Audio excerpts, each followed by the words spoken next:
in positive news, let's talk about Jay-Z. That's right, Jay-Z, Democrat donor Jay-Z, who has very much let everyone know that he wanted the Democrats to win. Of course, he wanted the Democrats to win. And why did he want the Democrats to win? Just like every other leftist out there, for the reasons they wanted them to win, because they wanted someone to cover up their bullshit. Rapper Jay-Z accused of graping a 13-year-old girl in 2000 with Diddy, according to NBC News. The incident was previously reported on, but the celebrity Jay-Z was not named at the time. The incident happened at the MTV Music Awards after party after the girl was picked up by a driver who said she fit what Diddy was looking for. According to the lawsuit, the girl went to lie down in bed after she felt woozy after being handed a drink at a party. Diddy eventually entered the room with two celebrities, one a man, Jay-Z, and a woman. Who could be that woman, you ask? I don't know.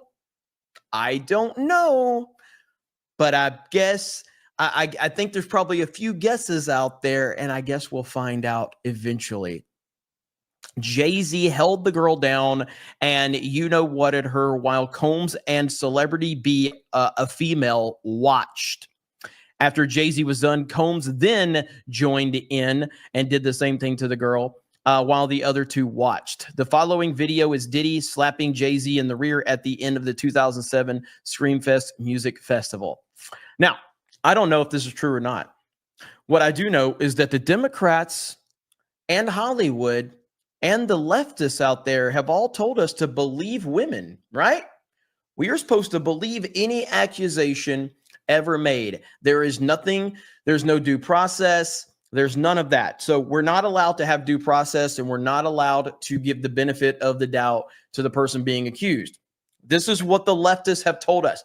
Kavanaugh sure didn't get any of that respect from the Democrats, did they? Now, I also just my personal opinion, I think Jay-Z is an absolutely horrible person. I also think that his wife is the most talentless piece of shit that's ever existed in the history of existence. Beyonce is the most overrated thing ever. And I just mean in general. She's the most overrated thing that's ever existed. All right? Period. Like, she's more over, like, she makes Taylor Swift look talented. That's how bad Beyonce is. Beyonce is the most useless piece of trash. My apologies. I've done this before, and I did it again, and I'm sorry, guys. I should never, ever disrespect trash that way by comparing trash to Beyonce. I apologize to trash. Trash, you do not deserve this. Pieces of shit don't deserve this. I apologize to the pieces of shit because I said Beyonce is a piece of shit. I apologize to shit because that's disrespectful to shit. I should never be disrespectful to shit to compare it to Beyonce. But ultimately, I despise Beyonce. I despise her with every bone in my body because she's so completely useless. And the media has hyped her up to be some, I guess, yes, queen bee, all this bullshit. And I really can't stand her. The fact that she went out and campaigned for Kamala Harris, J-Lo went out there and campaigned for Kamala Harris, two women that were very involved with Jay-Z and Diddy. Makes you wonder. Now, Le'Veon Bell actually did send a tweet out that I thought was pretty interesting, and I did respond to that tweet. Now, Le'Veon Bell, former NFL football player, he's boys with our boy AB, and he just said right here, they coming to get Beyonce next. And I responded, and I was like, don't do that. Don't give me hope. Don't give me hope. Don't give me hope at all. But we will see. But ultimately, what this comes back to is that this is why all of these celebrities and all of these Democrats and all of these politicians, they all wanted Kamala to win. Because I don't believe that you or me or any of us would have heard about this if Kamala Harris wins.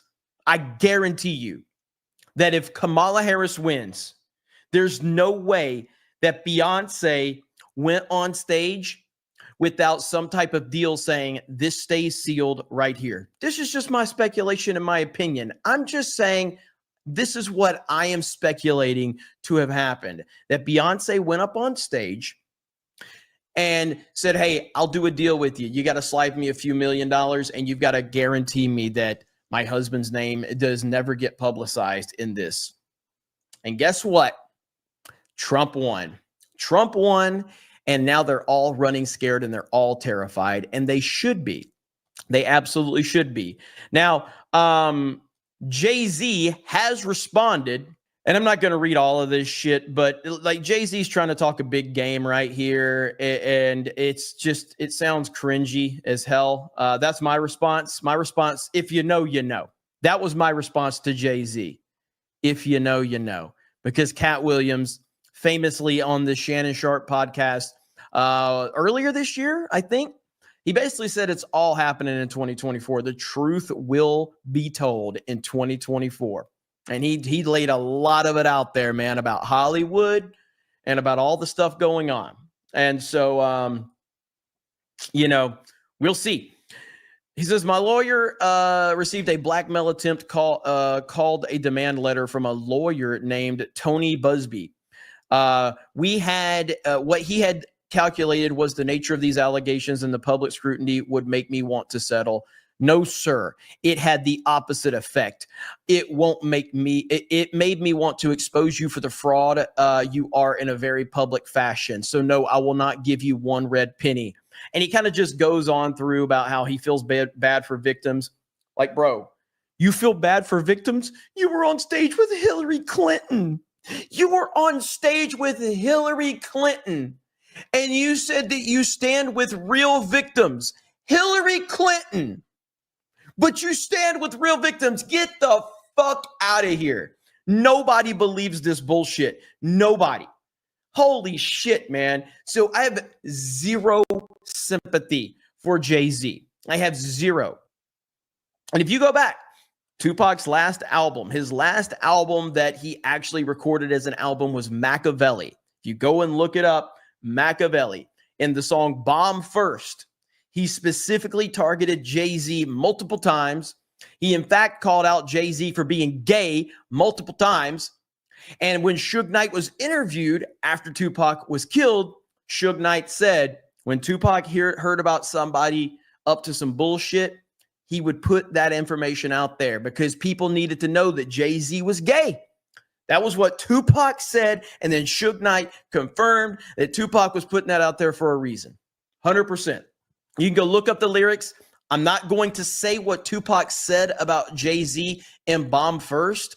You can go look up those lyrics for yourself because it will go against YouTube terms of services if I repeat what Tupac said. And I will also get clipped out. So just look up Tupac or just look up Machiavelli. Machiavelli, I think is how he spelled it. Machiavelli, Bomb First, Jay-Z. Look up the lyrics. You can see what he said. People in the chat can say what he said, but I'm not going to. But let's just say it's exactly what you think he probably said. So that was something. I think it was. Correct me if I'm wrong, chat. Some people in the chat will remember anyway. The song, I think that he called Jay-Z gay in To Live and Die in L.A. on his Machiavelli album. I'm a huge Tupac fan from back in the day. But is that right? It was To Live and Die in L.A. Didn't he reference Jay-Z as being gay in that song? Am I right about that? So I'm sure some people will be able to confirm that here. But I absolutely love this. I absolutely love this. And so let me see. 90s music and rap was so good. Yes, it was. I can't stomach any of today's current songs at all. But yeah, so of course Jay-Z's responded here, and he says he's going to fight it. He's going to stand his ground. And hey, man, go for it. Go for it. I'm sure that was your prepared response in the event that Kamala didn't win. And now you found out that Kamala didn't win. So now you're pushing some bullshit and you're trying to act like we actually believe you. Nobody believes you, Jay-Z. Nobody. All right? Nobody.